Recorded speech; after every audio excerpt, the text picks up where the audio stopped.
Hello, and welcome once again to Esoteric Guardian. Today, we're stepping into a space rarely discussed openly, a realm that exists not in opposition to light, but as its necessary mirror. We're going to explore what is known as the Tree of Death, the shadowy counterpart of the Kabbalistic Tree of Life. Often referred to as the Qliphothic tree, this diagram outlines the distorted reflections of divine emanations. Where the Tree of Life reveals balance, harmony, and connection to the divine, the Tree of Death presents us with imbalance, rupture, and descent into spiritual chaos. But this darkness isn't senseless. It has meaning, structure, and even purpose. What is the true nature of these forces? Where did they come from? Who uses them, and why? And most importantly, what happens when someone dares to descend through this forbidden path?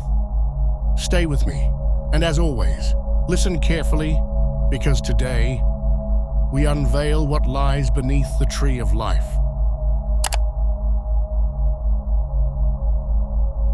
To understand the Tree of Death, we must first revisit one of the most important mystical events in the entire Kabbalistic tradition, the breaking of the vessels, Shvirat HaKelim. This concept originates from the teachings of Rabbi Isaac Luria, a 16th century mystic who profoundly reshaped Jewish esotericism. According to his cosmology, before the universe as we know it existed, there was only the infinite divine presence, Ein Sof, a boundless light that filled all things. When the divine decided to create the world, it contracted itself in a process called Tzimtzum, withdrawing a portion of its own infinite presence to create an empty space where creation could occur. Into this void, divine light flowed once again, entering 10 vessels, 10 metaphysical structures meant to contain and distribute that light. These were the original Sephirot, the foundations of creation.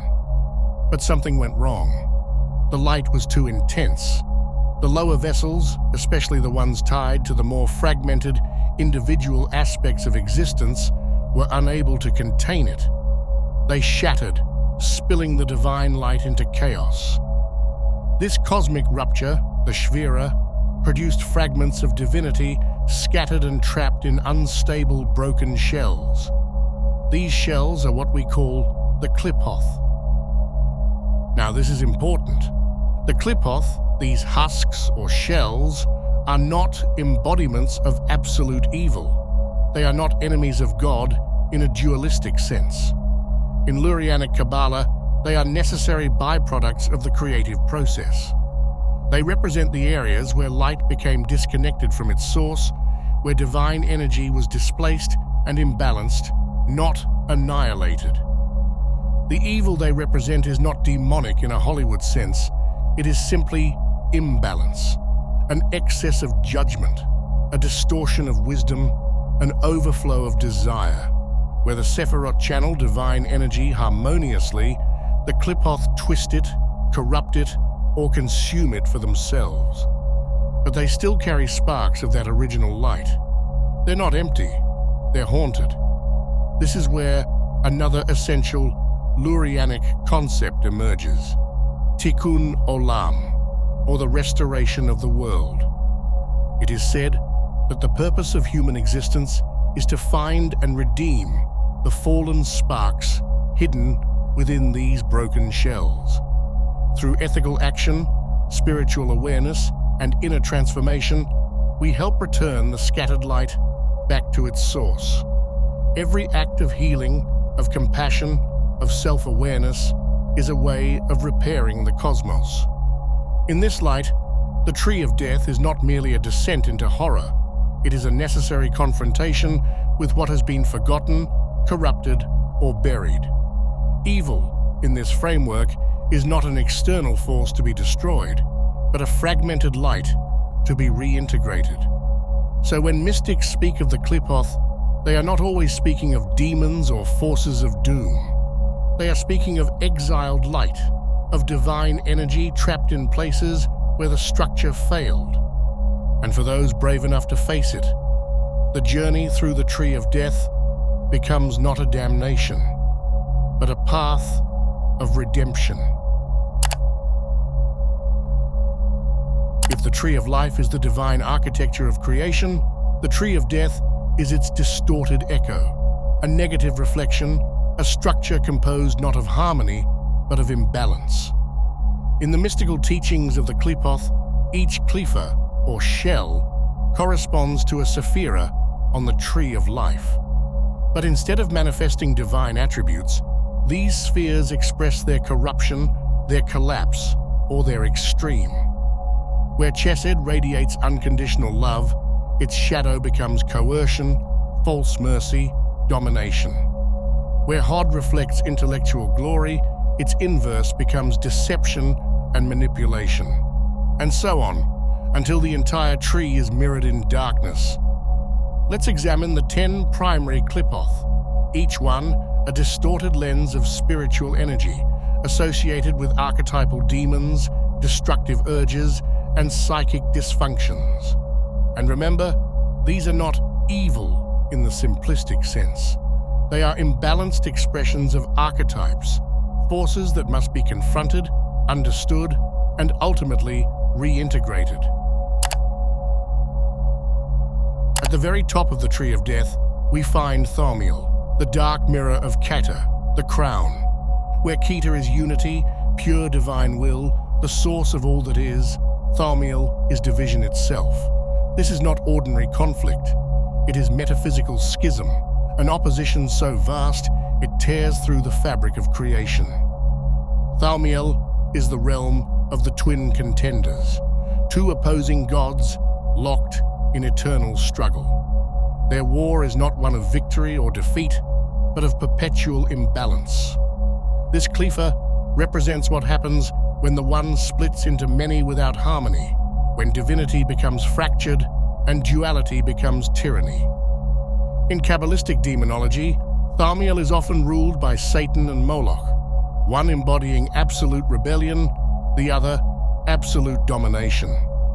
Together, they illustrate the ultimate paradox, the destructive power of unrestrained freedom, clashing with the violence of total control. On the spiritual level, this is where the soul experiences inner contradiction, the split between its higher nature and its shadow, the battlefield between conscience and compulsion. It is the crown of chaos, the throne of divided gods within the human psyche. To confront Thaumiel is to confront the urge to dominate or to destroy, the illusion that fragmentation is strength, and to see at last that no external enemy is as powerful as the war we carry inside. Beneath Thaumiel, we descend into Ghagiel, the Qlipha that reflects Chokhmah, the sephira of divine wisdom and creative impulse. But where Chokhmah radiates fluid intelligence and inspired insight, Ghagiel becomes its perversion. Cold intellect, stripped of heart, obsessed with itself. This is the realm of sterile knowledge, ideas disconnected from life, concepts that spiral endlessly into abstraction, collapsing under their own weight. Here, the mind devours itself. It becomes a labyrinth, not of enlightenment, but of arrogance. Associated with Beelzebub, the Lord of the Flies, is the throne of decay, masked as brilliance.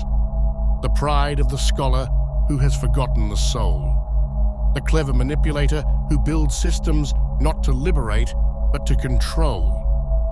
Psychologically, it is the shadow of intelligence, the belief that knowing is enough, that the world can be measured, dissected, and controlled through thought alone. But thought without spirit becomes a cage, one lined with mirrors. To face Ghagiel is to confront our intellectual pride, our false sense of mastery. It is to realize that wisdom without love is not wisdom at all, but a beautiful corpse. The next descent leads us into Satariel, the shadow of Bina, understanding. Bina gives shape to divine thought. It is the structure of insight, the sacred vessel that transforms raw light into form. But Satariel does the opposite. It takes form and conceals its meaning. It builds prisons made of symbols, constructs so intricate that they lose their purpose entirely. Satariel is the domain of concealment, of false depth and artificial mystery. It is the mask worn over emptiness, the fog that mimics complexity to hide the lack of essence. It is associated with Lucifuge Rofokal, the light that refuses to shine, the force that hoards knowledge but never shares it. This is the Qliphoth of spiritual opacity, where the seeker believes they are approaching truth, but instead walks deeper into illusion. Everything is made to appear meaningful, yet nothing is. Within the psyche, Satariel manifests as the fear of exposure, the compulsion to hide, to obfuscate, to perform. It is the realm of facades, intellectual, spiritual, emotional, where meaning is replaced by posture and clarity is buried under layers of affectation. To walk through Satariel is to strip away the masks, to recognize how often we choose complexity not to discover truth, but to protect ourselves from it. We now descend to Gamchicoth, also known as Ghagiel, the shadow of Chesed, the Sephira of divine loving-kindness. While Chesed represents boundless generosity, the expansive grace of the divine, Gamchicoth is its distorted mirror, compassion that controls, giving that enslaves. This Qliphoth embodies perverse grace, kindness used as a tool of manipulation. It is the hidden agenda behind the gift, the act of care that comes with invisible strings attached. Associated with Astaroth, the refined tempter cloaked in beauty, this sphere represents influence through affection, domination masked as devotion. Psychologically, Gamchicoth is the urge to control others emotionally through guilt, favors, or dependency. It's the parent who suffocates with love, the leader who protects in order to rule. To confront this, Qliphoth is to question our hidden motives when we give. Are we serving or are we binding? From false generosity, we descend into Golachab, the shadow of Devourers, the Sephira of strength, discipline, and divine judgment. But Golachab is not strength. It is rage. It is wrath unrestrained, fury without order or purpose. What once was sacred fire becomes a wildfire of destruction, burning indiscriminately. This is the domain of Asmodeus, the demon of lust and uncontrolled aggression, the raw force of unchecked desire that consumes everything, even the one who carries it. On the inner level, Golachab is self-destruction born from unexpressed pain, suppressed anger, internalized shame, the compulsive need to ruin what we love out of fear or resentment. It is the fire of chaos, where judgment becomes punishment and power turns inward. To walk through Golachab is to face the flames of the soul and to learn that true power is not dominance, but restraint. At the center of the Tree of Life lies Tifereth, the Sephira of beauty, balance, and spiritual harmony. But its dark reflection is Thagirion, the false sun, whose light does not illuminate, but blinds. This Qliphoth represents narcissism, vanity, and the illusion of spiritual achievement. It is the ego's throne, the place where one worships the self, mistaking admiration for enlightenment. It glows with the appearance of greatness, but beneath the surface lies hollowness. Associated with Belphegor, the demon of spiritual apathy and vanity, Thagirion reveals how easily pride can wear the mask of wisdom. Psychologically, it is the belief that one has already arrived, that one is above others, when in truth, one has only built a palace of mirrors. To confront Thagirion is to break that illusion, to reject hollow brilliance in favor of painful authenticity. Because often, what shines the brightest is also what hides the most.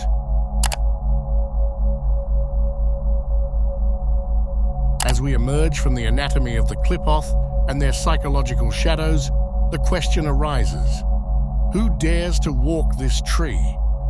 Throughout history, various esoteric traditions have approached the Tree of Death not as a warning, but as a map, a system of initiation, a path of descent that leads, paradoxically, to transcendence. And while interpretations vary, all agree on one thing: this is not a path for the faint-hearted. In the Western esoteric tradition, perhaps no group left a greater mark on this subject than the Hermetic Order of the Golden Dawn. Though their primary focus was the Tree of Life, some of its members, most notably Aleister Crowley, ventured into the Tree of Death, seeing it as a necessary counterpart. In this context, the Qliphoth are not demons to be banished, but forces to be understood and integrated. Each sphere becomes a trial, a confrontation with a fragment of the shadow self. Through ritual, meditation, and controlled invocation, the initiate descends into the darkness not to be consumed by it, but to retrieve the light that was buried there.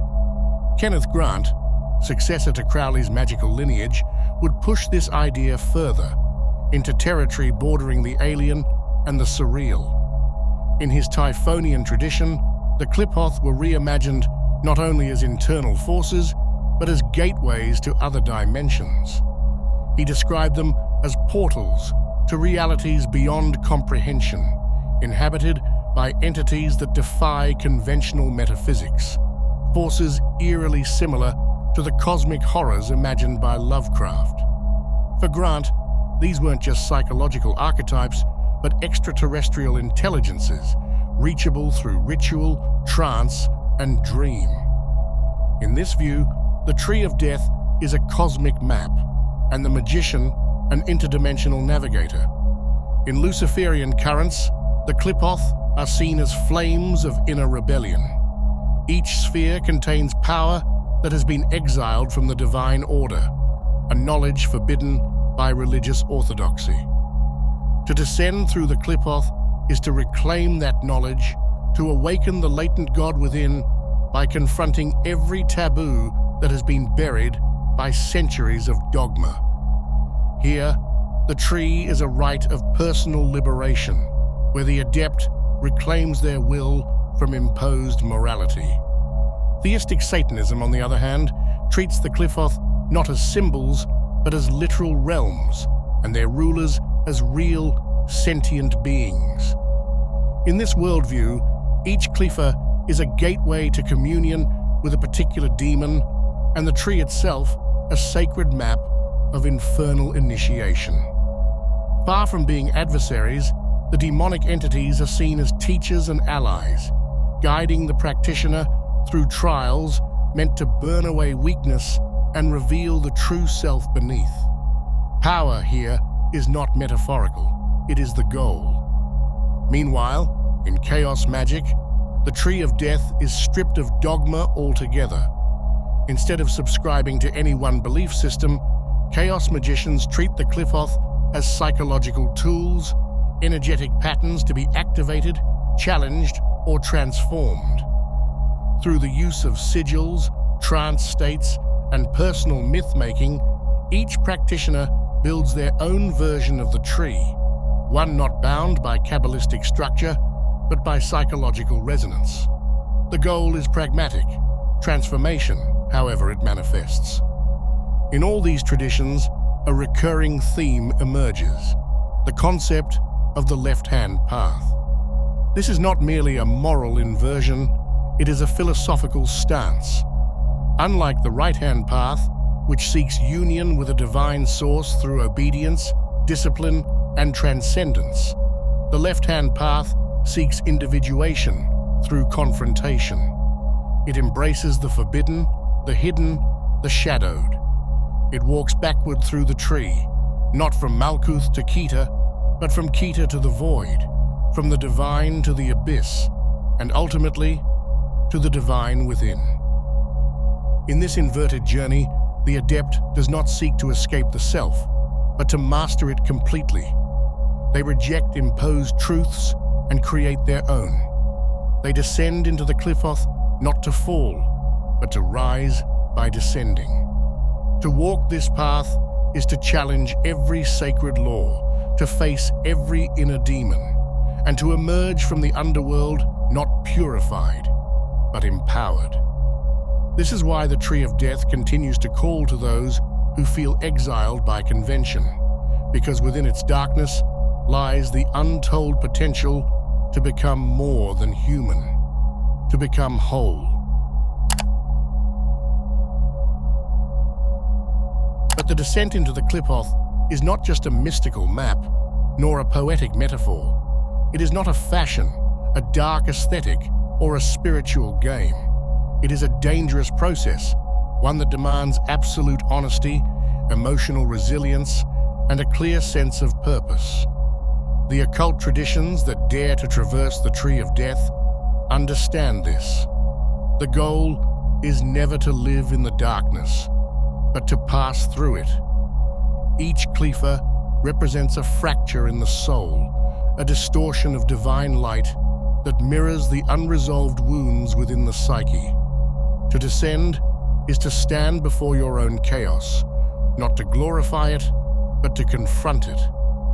The practitioner who walks this path must face not only ancient archetypes or metaphysical forces, but their own hidden fears, their guilt, their rage, their illusions.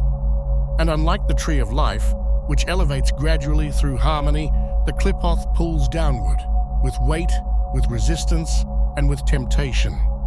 This is the path of confrontation, not of escape.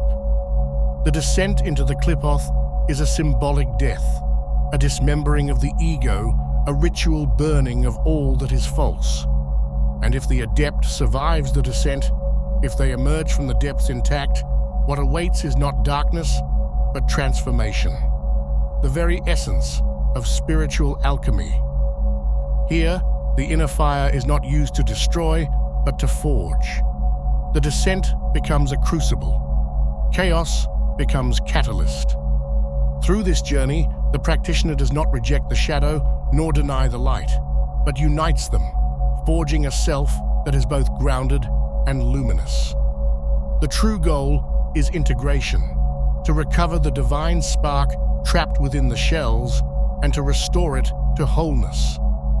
But this path is not for everyone, and it should not be attempted lightly. Without proper preparation, without guidance, without a solid foundation, the Qliphoth can become a trap. Some lose themselves in the descent. Some mistake the power they encounter for wisdom. Some never return. That is why every serious tradition warns: respect what you summon, know what you seek, and above all, understand why you walk this path. Yet for those who endure it with discipline, with purpose, and with humility, the Tree of Death offers something rare: the chance to face the darkest parts of yourself and to emerge not purified, but whole, not obedient, but awakened, not broken, but reforged. In the end, the Tree of Death is not evil. It is misunderstood. It is feared because it demands truth. It does not offer comfort. It offers confrontation. And in a world obsessed with light, that confrontation has become taboo. But those who dare to look into the abyss often discover that what stares back is not a monster, but a mirror. To work with the Qliphoth is not to descend into madness. It is to retrieve the parts of the soul we were taught to exile. It is to understand that the divine does not only dwell in the heavens, but also in the depths. That chaos is not the enemy of order, but its counterpart, and that only by walking through the night can we truly understand what it means to awaken. The Tree of Death is a gate, and what lies beyond it depends entirely on who you are when you enter. If you want more content exploring esoteric and hidden knowledge, rituals, symbols, forbidden systems, and ancient mysteries, consider liking this video and subscribing to the channel. There's much more to uncover, and we've only just begun. Until next time, stay aware, stay curious, and stay grounded in purpose.